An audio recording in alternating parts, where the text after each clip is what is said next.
Hello and welcome back. Philippines, what an amazing country. And we just spent a great couple of weeks there and really enjoyed it.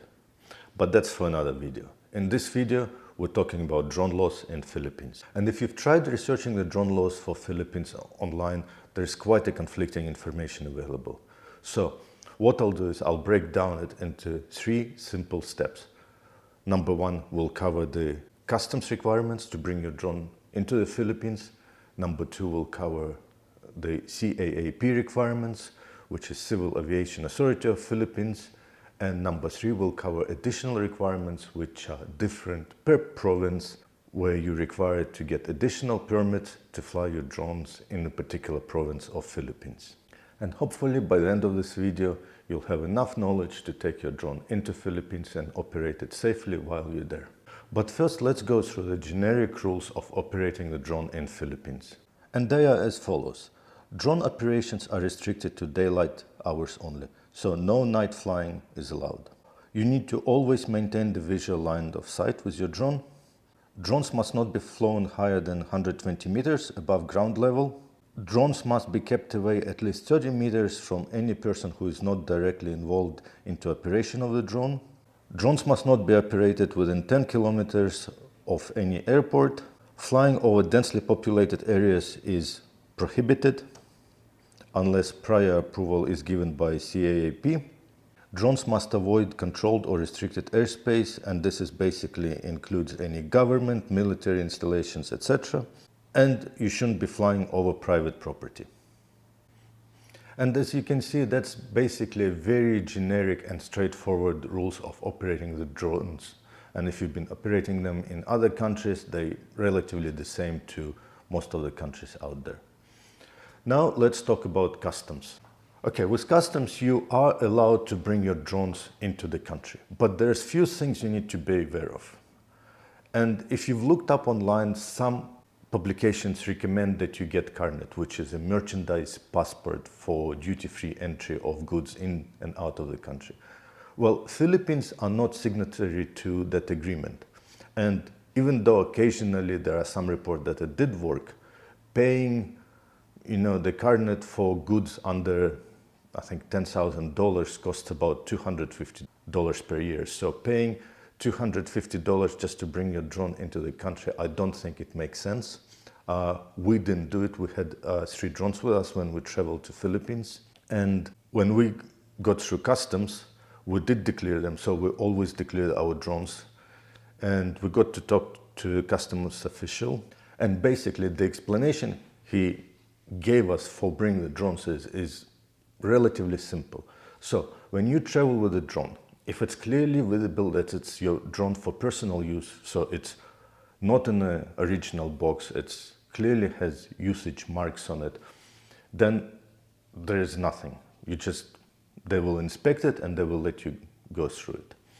If they see that the drone is brand new or it's in an original box, they will potentially ask you to pay a bond, which you will receive back on the way out when you show the drone being taken out of the country, or the import fee, which you can, I guess, claim when you come out with a drone.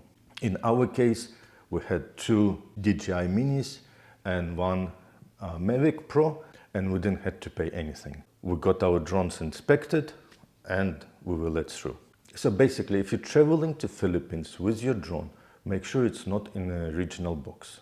Additionally, if you're reasonable, you're probably traveling with 1 or 2 drones, not more, so it wouldn't be considered as commercial quantity. And thirdly, what we've also been told by the customs official, if you have any registrations from any other countries, so for example, we have our drone registered in multiple countries, and we have all the documentation generally in our bag anyway. So we could always show that the drones are registered in other countries, so it's clearly proof of ownership and that the drones are not for resale. So you see, it's relatively simple. As long as you can prove the drone is yours and it's for your personal use, and there's multiple ways of proving it, you'll be allowed in with your drone. Just make sure you declare it, because if you don't, then there's going to be a lot more questions. Now let's talk about registration of your drone with CAAP, which is Civil Aviation Authority of Philippines. And that's a bit confusing one, because if you search the internet, there are some websites which will say that you do have to register it, and some websites will say that you don't have to register it. Just a side note, if your drone is above 7 kilos takeoff weight, then you need to register it one way or another. Our research shows that nationals of Philippines do not need to register, do not need any pilot license or any kind of registration if the drones are under 7 kgs and they're using it for personal and recreational use. However, as you explore the law of Philippines, there is no clear explanation as to what you need to do for tourists. And all our attempts to contact Civil Aviation Authority of Philippines were unanswered. So when we arrived into Philippines, we knew we could get the drones through the customs, but we were not 100% clear onto requirement for the registration with CAAP. But after spending time in Philippines and flying the drones all over the Philippines and getting local registrations done, I think, and again, this is just our view on interpretation of the law, is that you do not need to register your drone with Civil Aviation Authority of Philippines if your drone is under 7 kgs and you're flying it for recreational purposes. And I'll get to the point why our belief that this is the case later on in the video. So for now, if you're planning to take the drone into the Philippines and use it for personal use, and your drone is under 7 kgs, you do not need to have Civil Aviation Authority registration. You do not need the pilot's license. You don't need the insurance, but we generally recommend having the insurance for your drone. So basically, you can simply take your drone to Philippines and start flying it, providing you have the permission from local authorities. And now we're going to talk about what those permissions are. Now, with local registrations, and this is where it gets a bit interesting. So different cities, different provinces, different islands will have its own local registration for drone. For example, Boracay, you need to get a drone permission or drone registration done from a tourism office in Boracay, right? And it costs, I think from memory, about 1,600 pesos a day for flying a drone. In Cebu City, we got the permission from City Hall. To get those permissions, it doesn't take long and it's relatively a simple process. You just go to the relevant office or location, you provide the information, and it's generally your name, a copy of your passport, drone serial number, you pay the fees, and off you go, you get a slip and you can go and fly. But here is where, coming back to my previous point about CAPP registration, none of the local registration that we did, and we did about 4 of them, asked for Civil Aviation Authority registration. And that's why it points me in a direction that you actually don't need it. Because if you did, then all the local offices would be asking you for a copy of that registration. A bit more on the local registration. There are always few nuances. When you do the registration, always ask for no-fly zones, because no-fly zones vary.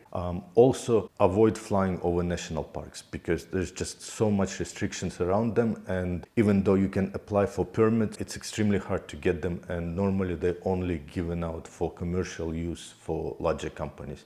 We tried to get couple of permits for national parks, we didn't get them. And as for local registration details, whatever I know, I will post it in the description below, or I'll just drop a link to a page somewhere on the internet with details, because there's just too much to go through in one video and it's just gonna take too long. So make sure when you're flying to Philippines with your drone that it's clearly visible that it's yours and for your personal use only.